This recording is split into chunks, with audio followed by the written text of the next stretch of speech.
He took everything when he left. But he made one mistake. He didn't read the fine print on the deed for the worthless land my father left me, and he had no idea about the forge that was hidden there. When I turned 18, my world didn't open up with possibility, it slammed shut. The man I thought I loved, the one who had been my anchor for 2 years, didn't just break my heart.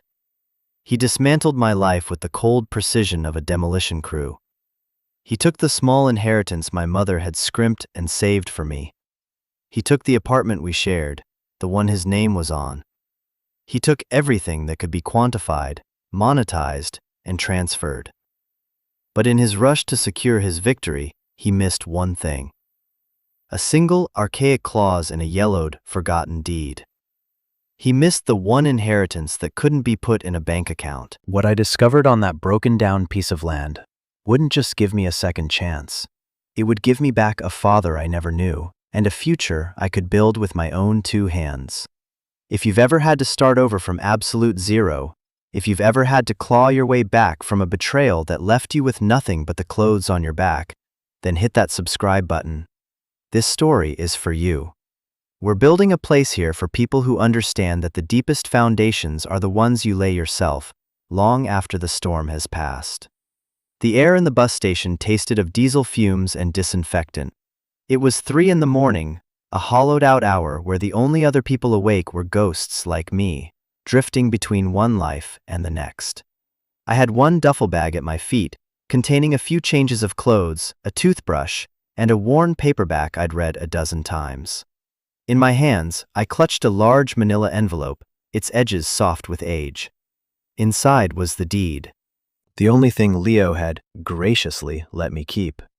"It's worthless, Ilera," he'd said, his voice stripped of all the warmth it had held just a week before. We were standing in the doorway of what had been our apartment. His new life was already moving in behind him, in the form of neatly packed boxes that weren't mine. The taxes are past due, it's in the middle of nowhere, and there's nothing on it but a shack that's probably fallen down by now. But it's yours.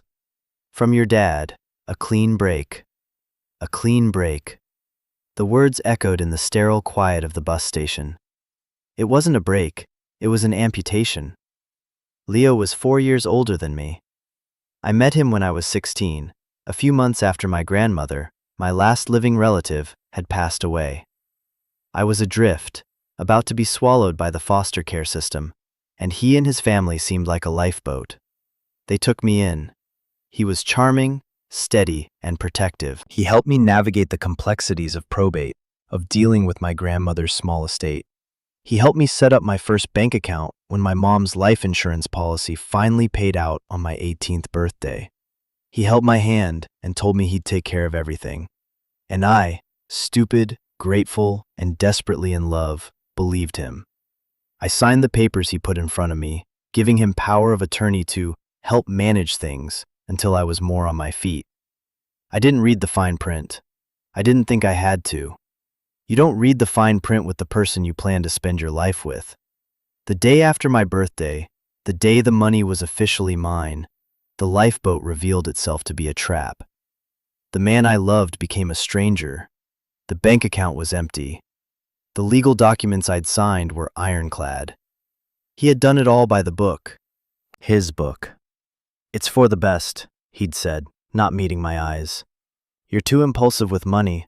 I'm protecting you from yourself. Think of it as payment for the last 2 years. Payment for giving me a home, for feeding me, for keeping me out of the system. My entire inheritance, my mother's legacy, reduced to room and board. The coldness of it was more shocking than the theft itself. He had planned it. For months, maybe years. He had waited for me to turn 18, like a predator waiting for its prey to come of age. So there I was, 18 years old and homeless, with less than $200 in my pocket and a deed to a patch of dirt in a part of Oregon I'd only ever seen on a map. My father's land.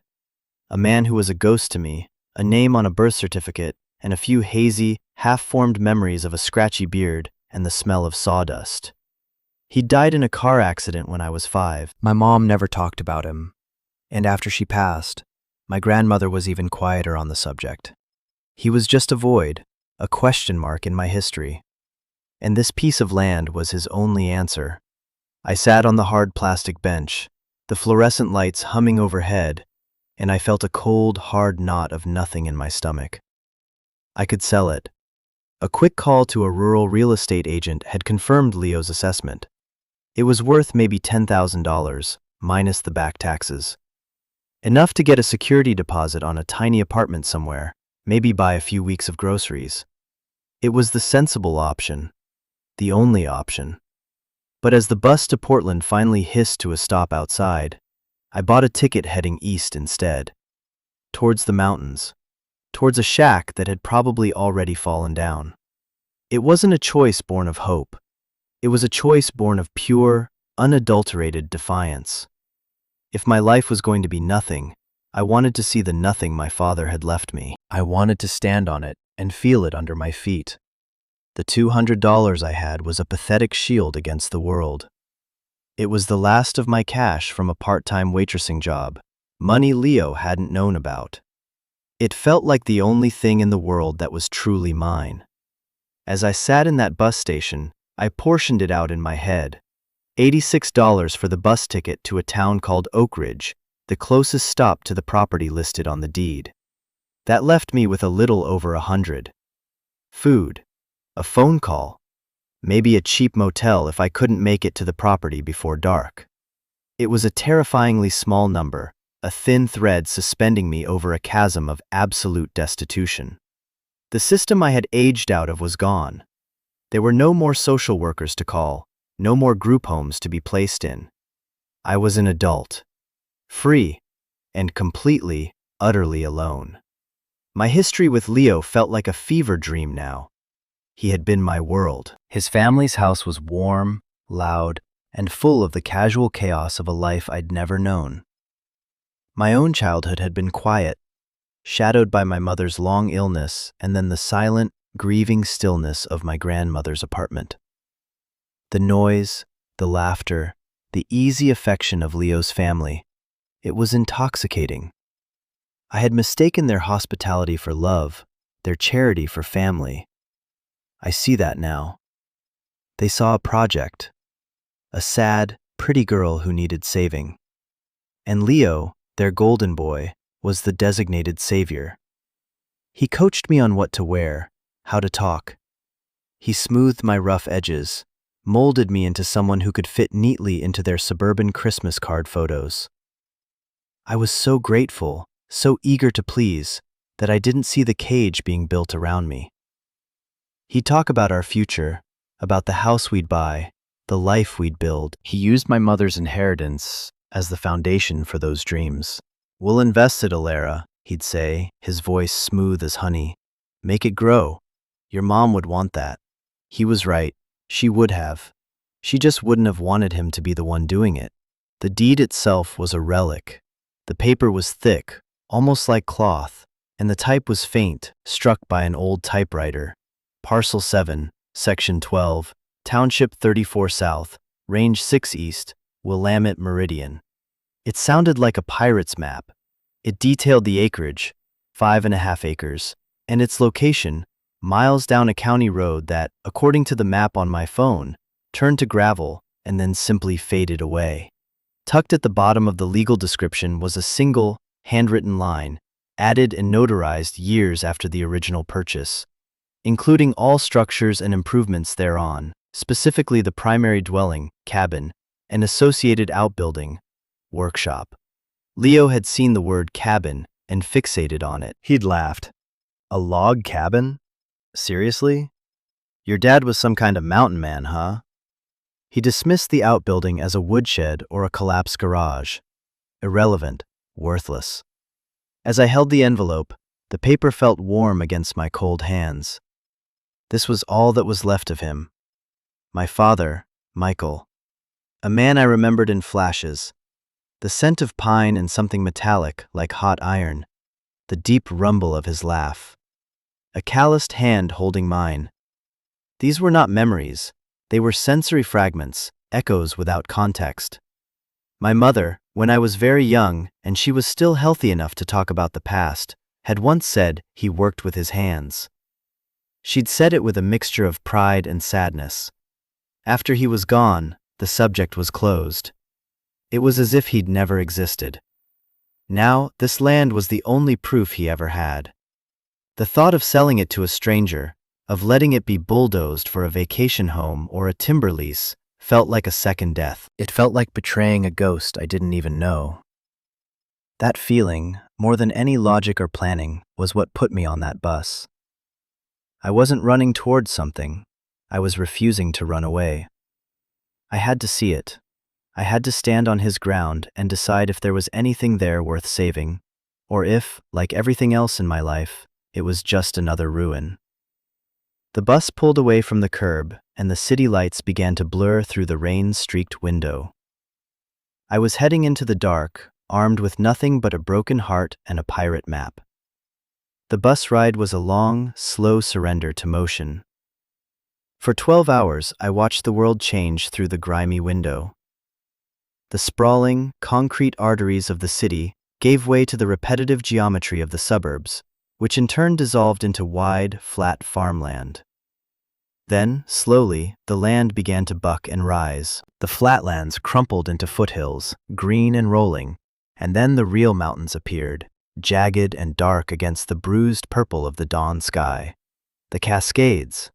They looked like a wall built to keep the world out or to keep something precious hidden within. With every mile, the air inside the bus seemed to get thinner, and the weight in my chest grew heavier. The other passengers were a silent collection of the transient and the tired. A young soldier sleeping with his head against the window, a mother trying to quiet a fussy baby, an old man staring blankly ahead. We were all in transit, suspended between where we had been and where we were going. No one spoke to me. I was invisible, just another girl with a sad story in her eyes, and I was grateful for it.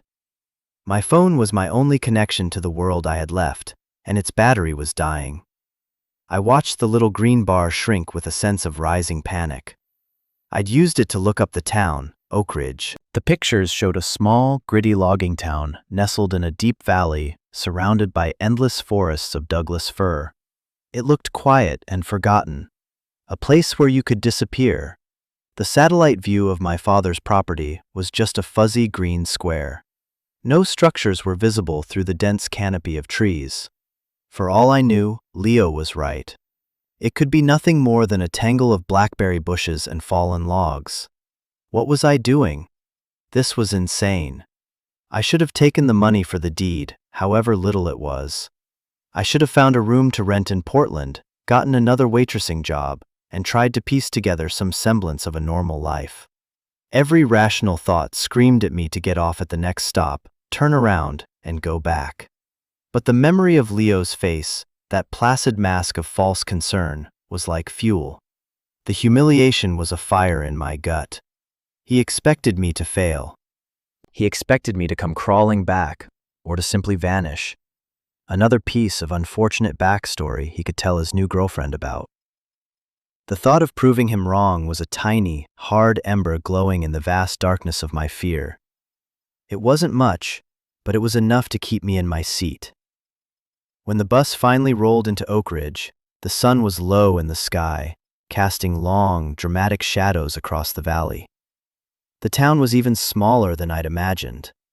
One main street, lined with a handful of storefronts, a grocery store with a flickering sign, a tavern with neon beer logos in the window, a hardware store, and a post office. The air smelled of damp earth, pine needles, and wood smoke from a nearby mill. It was a clean, sharp smell, so different from the city's perpetual exhaust. It felt like I'd arrived in another century. The bus driver gave me a sympathetic look as I stepped off. "This is it, kid. End of the line." He pointed down the street. "Good luck." I shouldered my duffel bag and walked. My destination was still 5 miles away, according to the faded county map I'd screenshotted on my phone. 5 miles down a road that branched off the main highway and dwindled into nothing. There were no taxis, no Ubers, no bus service. There was just me and the pavement. I started walking, my worn sneakers slapping against the asphalt. The walk was a forced meditation. The sun dipped below the western ridge, and the temperature dropped. The sky turned from orange to a deep, star-dusted indigo. The sounds of the town faded behind me, replaced by the chirping of crickets and the whisper of wind in the towering fir trees that lined the road.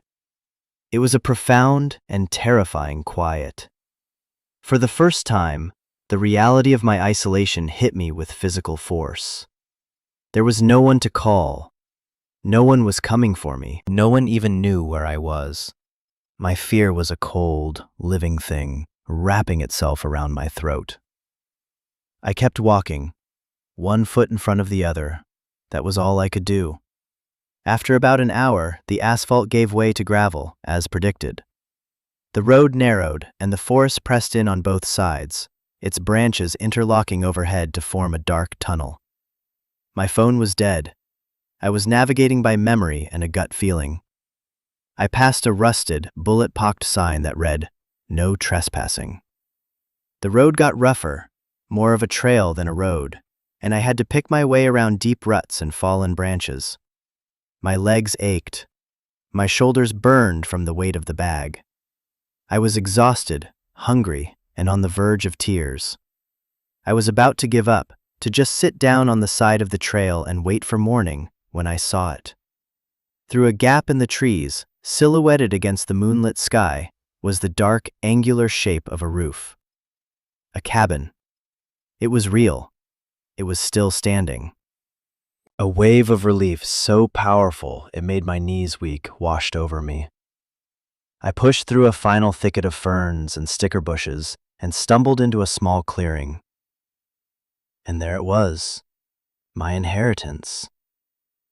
It was worse than I could have imagined, and it was the most beautiful thing I had ever seen.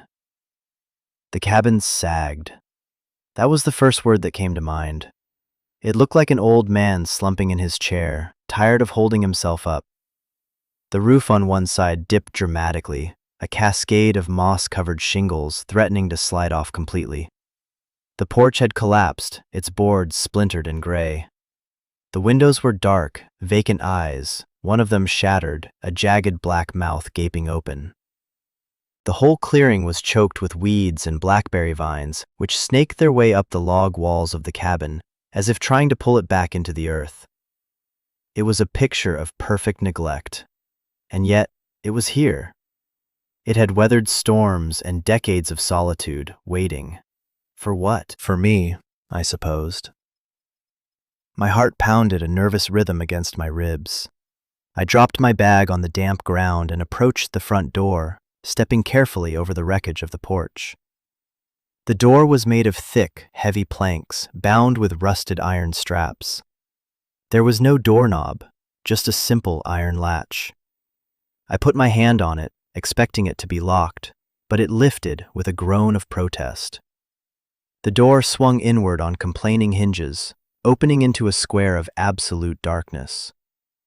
The smell that billowed out was thick and ancient, the scent of damp, decaying wood, of mouse droppings, of stagnant air, and underneath it all, the faint, ghostly aroma of cold ashes. I stood on the threshold, peering into the blackness. I didn't have a flashlight. My phone was dead. I was about to turn away, to resign myself to a cold night spent huddled on the ruined porch, when a sliver of moonlight pierced the gloom through the broken window, illuminating a small section of the interior. I took a breath and stepped inside. The floorboards creaked ominously under my weight, but they held. My eyes slowly adjusted to the darkness. The cabin was one single room. In the center of the moonlight's patch was a simple wooden table and 2 chairs. Against the far wall, I could just make out the shape of a bed frame, stripped bare. To my left was a hulking, pot-bellied wood stove, its pipe running up through the ceiling. Dust lay over everything like a fine gray shroud. Cobwebs, thick as cotton, hung from the rafters. It was a scene of profound abandonment. I walked slowly, my hands outstretched, feeling my way through the dark. I ran my fingers over the rough surface of the table, across the cold iron of the stove. This was his. My father's. He had built this. He had sat at this table. He had slept in that bed. The thought sent a strange shiver through me. I wasn't just in a cabin, I was inside a memory. I explored the perimeter of the room, my hands brushing against the log walls. In the corner, next to the bed frame, my fingers found something else, a wooden chest. It was small, about the size of a shoebox, and bound with the same kind of iron straps as the door. It had a heavy, ornate lock on the front. It was too heavy to be empty. My curiosity battled with my exhaustion. I tried to lift it, but it was wedged tight in the corner. I knelt down, my knees complaining on the gritty floor, and tugged at it. It wouldn't budge. Frustrated, I ran my hands over the floorboards around it. One of them felt loose. I dug my fingernails into the crack and pulled. The board lifted with a surprising lack of resistance. It wasn't nailed down. My breath caught in my throat. This wasn't an accident. This was deliberate. I set the board aside and reached into the dark space beneath. My fingers closed around something solid and cold. Not the chest, something else. I pulled it out. It was a metal box, slick with condensation. It was heavy. And it was locked. I felt a surge of adrenaline that banished my fatigue. This was a clue, a real, tangible piece of a puzzle. But the chest was still there, and it felt more immediate. I returned my attention to it, pulling and wiggling until it finally broke free from the corner with a scraping sound. I dragged it out into the patch of moonlight. The lock was old and rusted. I had no key. I looked around the cabin desperately. On the mantelpiece above the cold fireplace, I saw a glint of metal. A fire poker. It was thin and heavy. I took it, inserted the tip into the keyhole of the lock, and pried. The metal of the lock was old and brittle. With a sharp crack, it broke. My hands were trembling as I lifted the lid. The inside was lined with faded red velvet, and nestled within were three things. The first was a set of heavy, old-fashioned iron keys on a simple ring.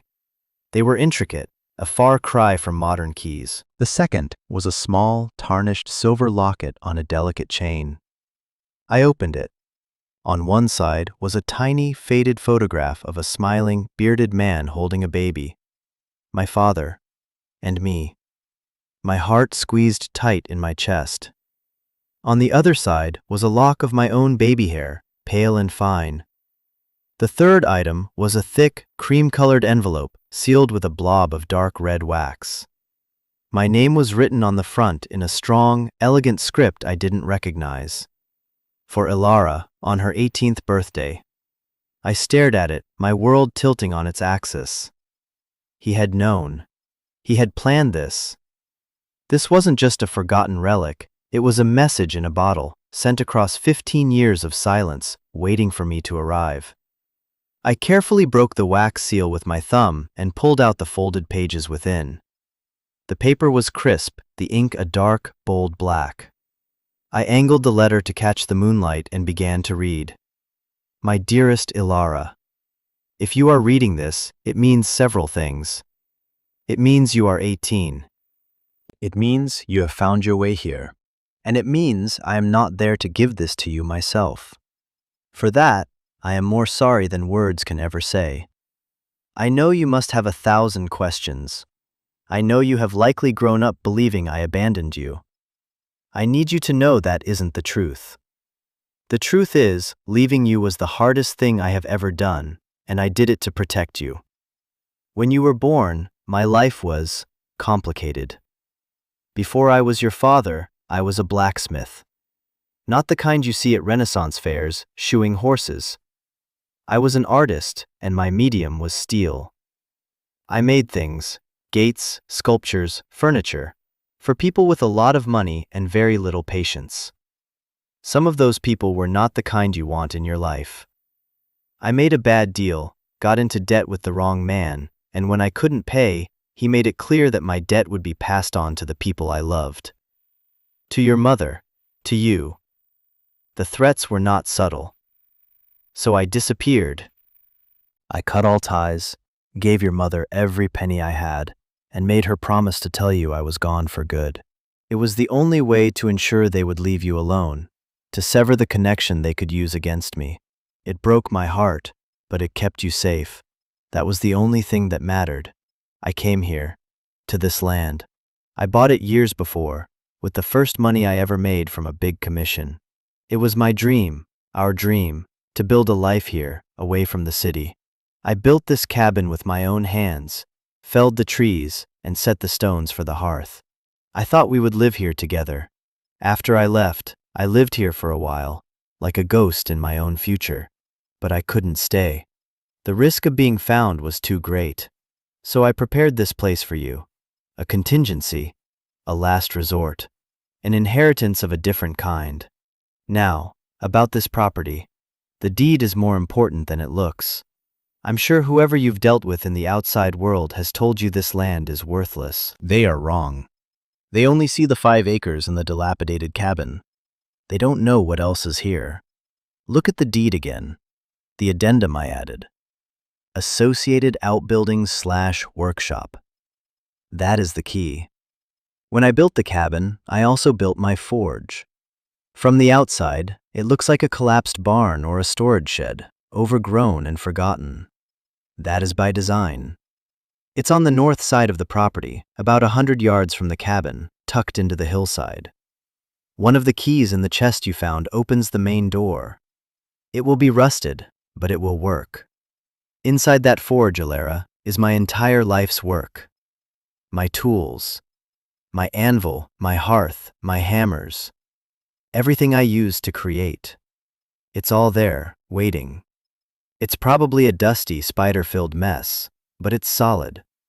I built it to last. This is the real inheritance. Not money, which can be stolen or spent. Not property, which can be sold. A craft, a skill, the ability to take something raw and worthless in the eyes of the world, a lump of iron, a piece of scrap, and shape it with fire and force into something strong, useful, and beautiful. That is a power no one can ever take from you. I know this is a lot to ask. I am a stranger to you, a ghost leaving you a pile of rust and a falling down building. You are 18, and you deserve a life free of all this baggage. So I am giving you a choice. Inside the forge, behind a loose stone on the left side of the hearth, there is a metal box. Inside that box is $10,000 in cash. It's not a fortune, but it's enough. It's enough to pay the back taxes, sell this land, and start a new life somewhere else. You can take it and go. There is no shame in that. You owe me nothing. Walk away, go to college, travel the world, forget all about this place and the strange man who was your father. I will understand. Or, you can stay. You can use that money to buy food and fuel. You can clean out the forge. You can find the books and journals I left for you, and you can learn. You can pick up a hammer and feel its weight in your hand. You can light the fire. You can take the ugliest, most stubborn material on earth and you can bend it to your will. You can build something for yourself. The choice, my sweet girl, is yours and yours alone. Whatever you decide, know this. Every day of my life, I loved you. Every swing of my hammer was for you. You were the fire in my own forge. Your father, Michael. I read the letter 3 times, my hands shaking so badly the words blurred. The moonlight was not enough. I needed to see it, to feel the paper, to trace the signature. I stumbled back to my duffel bag and fumbled for the small book of matches I always carried. I struck one. The tiny flame flared to life, a fragile, defiant star in the oppressive darkness of the cabin. In its flickering light, I read the letter again. The words were real. The ink was real. This wasn't a dream. Grief, hot and sudden, punched the air from my lungs. It wasn't the distant, hazy grief for a father who had died long ago. It was a fresh, sharp, devastating grief for the man who had written this letter. The man who had loved me enough to leave me. The man who had built this cabin, who had hidden a future for me in a rusty metal box. The carefully constructed walls I had built around my heart after Leo's betrayal crumbled into dust. The numbness that had been my shield for days dissolved, and a tidal wave of feeling crashed over me. I cried. I sank to the dusty floor, clutching the letter to my chest, and I sobbed. Deep, ragged, soul-tearing sobs. I cried for the baby in the locket who never got to know her father. I cried for the young man who had to give up his child to save her. I cried for the years of silence and misunderstanding, and I cried for the girl sitting on the floor of a ruined cabin, holding a map to a life she couldn't have imagined, a life that terrified and thrilled her in equal measure. The match burned down, singeing my fingers. I dropped it, and the darkness rushed back in. But it was different now. It was no longer empty. It was filled with the presence of my father, with the weight of his love and his sacrifice. The anger at Leo was still there, a hot coal in my gut, but it was smaller now, eclipsed by this much larger, more profound emotion. Leo had taken money. My father had given me a choice, a legacy. After a long time, the tears subsided, leaving me hollowed out and strangely calm. The moon had moved across the sky, and its light now fell on a different part of the room. I stood up, my legs stiff, and walked towards the door. The keys from the chest felt heavy and real in my pocket. The letter had given me directions, the north side of the property, 100 yards from the cabin, tucked into the hillside. I stepped outside. The night air was cold and clean. The stars were a brilliant, scattered dust of diamonds against black velvet. I took a deep breath, the pine-scented air filling my lungs, and I started walking. The clearing around the cabin was small, but beyond it, the forest was thick. I pushed my way through ferns that were as tall as I was, their wet fronds soaking my jeans. I stumbled over roots and rocks, using my hands to guide me in the near-total darkness under the trees. I had no idea if I was going in the right direction. I was just moving, propelled by the force of my father's words. I kept going until the ground began to slope upwards. A hillside. I was at the base of a small, steep hill. I started to climb, grabbing onto tree trunks and roots to pull myself up. And then I saw it. Or rather, I felt it. A flat, vertical surface where there should have been sloping earth and trees. It was a wall, made of stone and thick, dark wood. It was almost completely covered in a curtain of ivy, so dense that it looked like part of the hill itself. It didn't look like a building. It looked like a geological feature, a cliff face. This was it. The camouflage was perfect. I ran my hands over the ivy, pulling it away. Underneath, I found the outline of a massive door, at least 10 feet tall, made of the same heavy planks as the cabin door, reinforced with a grid of iron bars. In the center was a huge iron ring for a handle and a keyhole that looked big enough to swallow my fist. It was a door built to withstand a siege. I pulled the keys from my pocket. There were 3 of them. One was small and intricate. The other 2 were large, heavy, and looked almost medieval. I tried the first of the large keys. It slid into the lock with a grating sound. I put both hands on it and turned. For a moment, nothing happened. The key wouldn't budge. I threw my entire weight against it, groaning with the effort, and then, with a deep, echoing crack that sounded like a breaking bone, the rusted mechanism inside gave way. The lock turned. I grabbed the iron ring, planted my feet, and pulled. The door was impossibly heavy. It didn't swing. It scraped, groaning across a stone floor, opening just enough for me to slip through. I squeezed through the gap and into the darkness within. The air inside was cold and still and smelled powerfully of cold iron, coal dust, and time. It was a smell I recognized, a ghost of a scent from my earliest memories. The smell of my father. I stood just inside the door, letting my eyes adjust. There were no windows, The only light was the faint starlight filtering through the crack in the door behind me. But it was enough. The space was cavernous, the ceiling soared high above me, lost in shadow. I could make out huge, hulking shapes in the gloom. In the center of the vast room stood a massive block of steel, the anvil. It rested on a giant stump of an oak tree, its surface smooth and dark.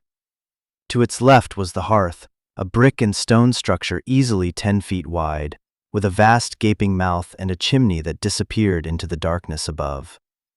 Bellows the size of a small car were tucked beside it. All around the walls, tools were hanging in neat, orderly rows, hammers of every size and shape, tongs with long, spindly arms, chisels, punches, files. They were shrouded in a delicate lacework of cobwebs, but they were there. They were ready. This was no workshop. This was a cathedral, a temple dedicated to fire and steel. The scale of it was breathtaking. My father hadn't just been a blacksmith, he'd been a master. This place was his life's ambition, built with a skill and a seriousness that humbled me. I walked forward, my footsteps echoing in the immense quiet. I ran my hand over the anvil.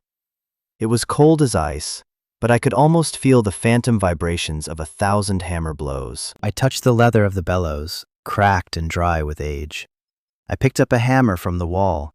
It was heavier than it looked, perfectly balanced. The wooden handle was smooth and dark, worn into gentle curves that fit my hand perfectly. This was a tool that had been used, and used well. This was an extension of his arm. Holding it felt intimate, like holding his hand. I stood there in the center of the forge, holding my father's hammer, and I felt the full weight of the choice he had given me. The $10,000. The sensible path. The path back to a world I understood. A world of apartments and paychecks and forgetting. I could be on a bus back to Portland by tomorrow afternoon. I could find a roommate, get a job, enroll in community college. I could build a normal life, a safe life, far away from this strange, demanding legacy. The money was a key to a door marked exit. It was the easy way out. And God, I wanted the easy way out. I was tired. I was grieving. I was 18 years old, and I had already lost more than most people lose in a lifetime.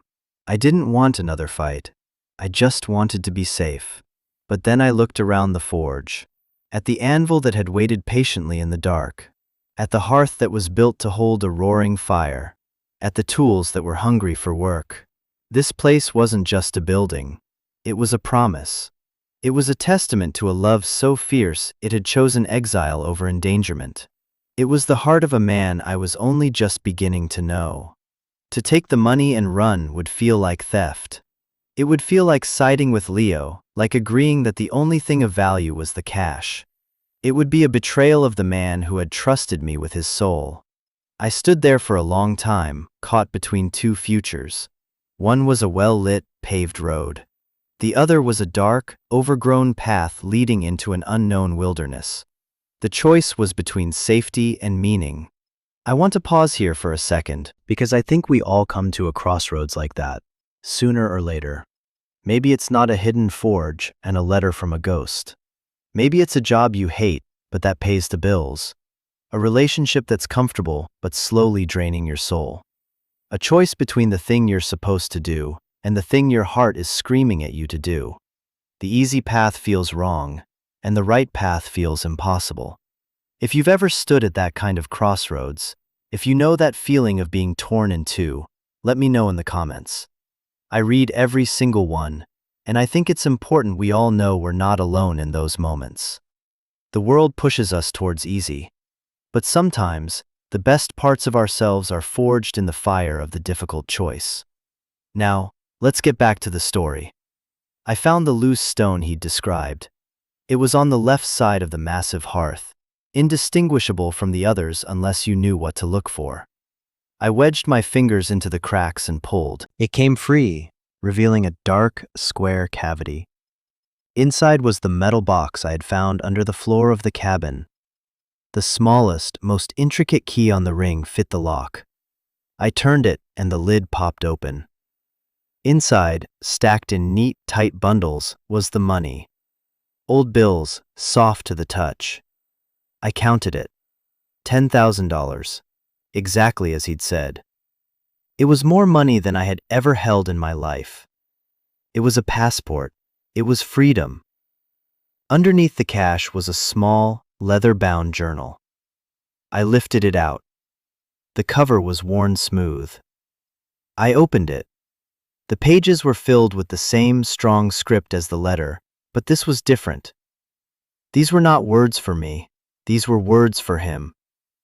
There were sketches of elaborate gates, flowing, organic forms that looked more like vines than iron. There were designs for sculptures, for tools, for chandeliers. And there were notes. Notes on metallurgy, on forge welding, on the proper temperature for tempering steel. He wrote about the soul of the metal, about listening to it, about convincing it to take a new shape rather than forcing it. He was an engineer, a chemist, an artist, and a philosopher. The journal was the key to his mind.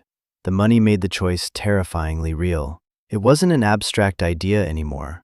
I could walk out of here, right now, and my problems would be solved. I could have a warm bed tonight, a hot meal. I wouldn't have to sleep on the floor of a collapsing cabin. I wouldn't have to figure out how to light a forge that had been cold for 15 years. I took the box and the journal and walked back to the cabin as the first hint of dawn was painting the eastern sky gray. I didn't sleep. I sat at the rough wooden table, the money piled in front of me, and I read my father's journal by the growing light. I read about his passion, his frustration, his triumphs. I read about a man who saw the world not as it was, but as it could be, shaped by fire and will. He wasn't just making things, he was breathing life into them. Morning came, a brilliant, clear, cold morning. Sunlight streamed through the dirty windows, illuminating the dust motes dancing in the air. I was exhausted, but my mind was clear. The fear was still there, a low hum beneath the surface, but it was no longer in control. I neatly stacked the money and put it back in the metal box. I closed the lid, locked it, and slid it back into its hiding place under the floorboards. Then I stood up. I walked out of the cabin and back to the forge. The huge door was still ajar. I slipped back inside. The place looked different in the daylight that now streamed through the opening. I could see the grime, the rust, the decay. The task ahead was monumental. It was impossible. I looked around, at the hammers on the wall, at the silent anvil, at the cold, waiting hearth. I saw a long-handled broom leaning against the wall. Its bristles were stiff and clogged with ancient dust. I picked it up. The wood was rough against my palms. I took a deep breath, the cold, metallic air filling my lungs, and I started sweeping. The rhythmic scrape of the broom against the stone floor was the only sound.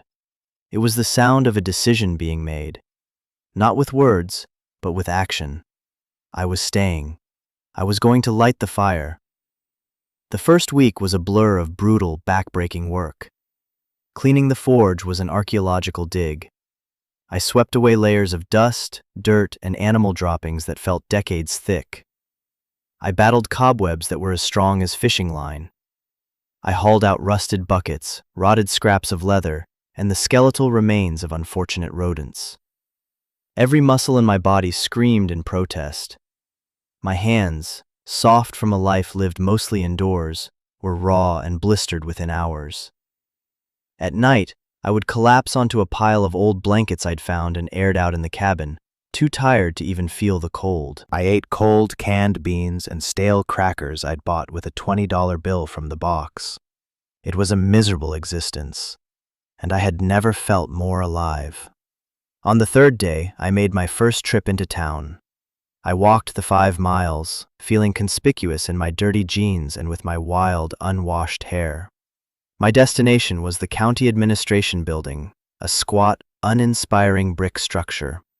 I walked up to the clerk's office, my heart pounding. I was terrified they would ask questions I couldn't answer, that they would see me as the fraud I felt I was. The clerk was a woman in her 60s with kind eyes and a tired smile. "Can I help you, dear?" she asked. "I'd like to pay the back taxes on a property," I said, my voice barely a whisper. I gave her the parcel number from the deed. She typed it into her computer, her brow furrowed. "Parcel 7. Michael O'Connell's old place. Haven't seen anyone pay on that parcel in years. We had it slated for the auction block next month." She looked up at me over her glasses. "Are you family?" "He was my father," I said. The words felt strange and powerful on my tongue. Her expression softened. "Oh, well, I'm glad to see it's staying in the family. Your dad was a good man. Quiet, but a hard worker." She turned back to the screen. "All right, with penalties and interest, the total comes to $2,412.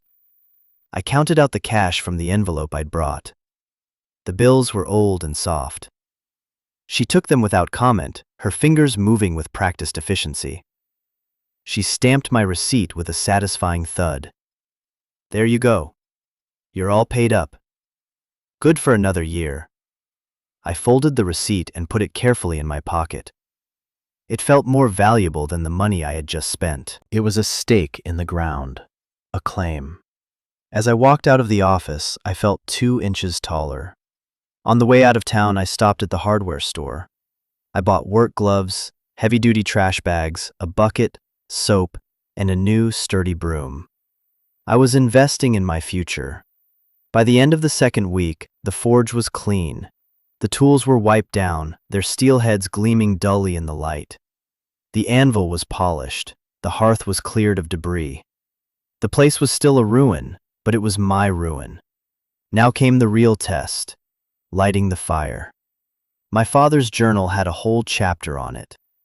It wasn't as simple as throwing wood in and striking a match. A forge fire needed to be deep, hot, and controllable. It needed a specific kind of coal and a specific way of being built. I found the coal bin, still half full of what he'd left behind. I followed his instructions to the letter, layering kindling, then small lumps of coal, then larger ones, creating a mound in the center of the hearth. The final step was the bellows. I patched the cracked leather with a repair kit from the hardware store, praying it would hold. I took a deep breath, said a silent prayer to a father I was just getting to know, and pushed down on the long wooden handle. The bellows let out a wheezing groan, then a rush of air. A tiny ember in the kindling glowed. I pushed again. The ember grew brighter. I fell into a rhythm, pushing and pulling, the bellows breathing life into the fire. Smoke, thick and acrid, filled the forge before finding its way up the chimney. And then, a flame. A small, hesitant tongue of orange. It licked at the coal, which began to glow, then pop, then catch. The fire grew, a living, breathing thing in the heart of the stone. The roar filled the cavernous space. The heat washed over my face. I had done it. I had brought the forge back to life. Just as I was starting to feel a sense of fragile victory, the outside world intruded. A letter arrived at the post office, forwarded to general delivery in Oak Ridge. It was from a law firm in Portland, representing a company called Ridgeback Development. They were making a cash offer for my 5.5 acres. A very generous offer, $75,000. More money than I could comprehend. I stared at the letter, my blood running cold. Why? Why now? It couldn't be a coincidence. Land that was worth less than $10,000 a few weeks ago was suddenly worth nearly 10 times that. They must have found something out. Maybe a change in zoning laws, or they were buying up all the surrounding parcels for a larger project. The money was a temptation, a poison dart aimed at the heart of my resolve. That same day, my phone, which I had charged in the library in town, buzzed with a text. It was from Leo. "Hey, heard you were out at that old cabin. Just wanted to make sure you were okay. Worried about you." The transparent lie of it made me sick. He wasn't worried. He was sniffing around. He must have heard about the developer's interest. He was trying to get his hooks back in me, to get a piece of the action. He still saw me as a resource to be exploited. I deleted the text without replying. I walked back to the cabin, took the developer's letter, and fed it to the flames in the wood stove. The paper curled, blackened, and turned to ash. That was my answer. The first time I heated a piece of metal, I was clumsy and afraid. I used a pair of tongs to pull a small iron rod from the roaring heart of the fire. It glowed with a terrifying, brilliant yellow-white light. The heat was immense. I carried it to the anvil, my hands trembling. I picked up a hammer. It felt alien in my grip. I swung. The hammer glanced off the rod, sending a shower of sparks into the air and a painful vibration up my arm. The rod skittered off the anvil and fell to the floor, where it hissed against the damp stone. It was a complete failure. I wanted to cry. I wanted to give up. Then I remembered a line from my father's journal, which I now kept open on a workbench near the anvil. The first 100 are for the scrap pile. The 101st is for you. Don't be afraid to fail. Every bad swing teaches you something. So I picked up the rod with the tongs, put it back in the fire, and tried again, and again, and again. For days, I did nothing but heat and hit metal. I made ugly, twisted, useless shapes. I burned myself. I bruised my knuckles. My arms felt like they were going to fall off. But slowly, something began to shift. The rhythm of the work started to seep into my bones. The dance between the fire, the anvil, and the hammer. I learned to read the color of the metal to know its temperature. I learned to anticipate the way it would move, the way it would yield. I learned to listen to it, just as my father had written. The sound of the hammer striking the hot iron changed from a dull thud to a clear, ringing song. I wasn't fighting the metal anymore. I was working with it. My 101st piece was a simple hook. It wasn't perfect. The curve was a little uneven, the tip slightly malformed. But it was a hook. It was recognizable. It was functional.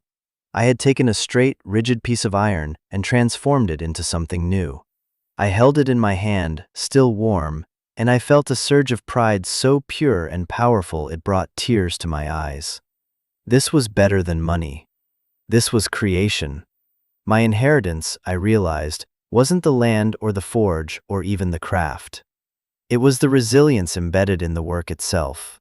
Leo had taken my mother's legacy, an inheritance of money, which was finite and vulnerable. My father had left me an inheritance of labor, of fire and iron, which was infinite. He had given me a way to build my own value, to forge my own security. Home wasn't a place Leo could take from me. Home was the heat of the fire on my face. Home was the weight of the hammer in my hand. Home was the ringing of the anvil. It was something I was building, blow by blow, with my own two hands. One afternoon, a rusty pickup truck rumbled up the trail to the clearing. An old man with a weathered face and kind, curious eyes got out. He leaned against the fence post, watching the smoke curl from the forge's chimney. "Been wondering who was making all that racket," he called out. "Haven't seen smoke from that chimney in 15 years. I walked out to meet him, wiping my sweaty hands on my jeans. "It's me, Ilara. Michael O'Connell was my father." The man's eyes widened. He broke into a slow smile. "Well, I'll be. I'm Hank. Lived on the next ridge over my whole life. Knew your dad. He was a good man. A hell of a smith." He gestured towards his truck. "Made the hinges on my barn doors.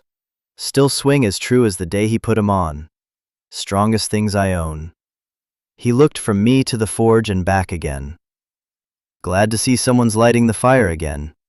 He would have liked that.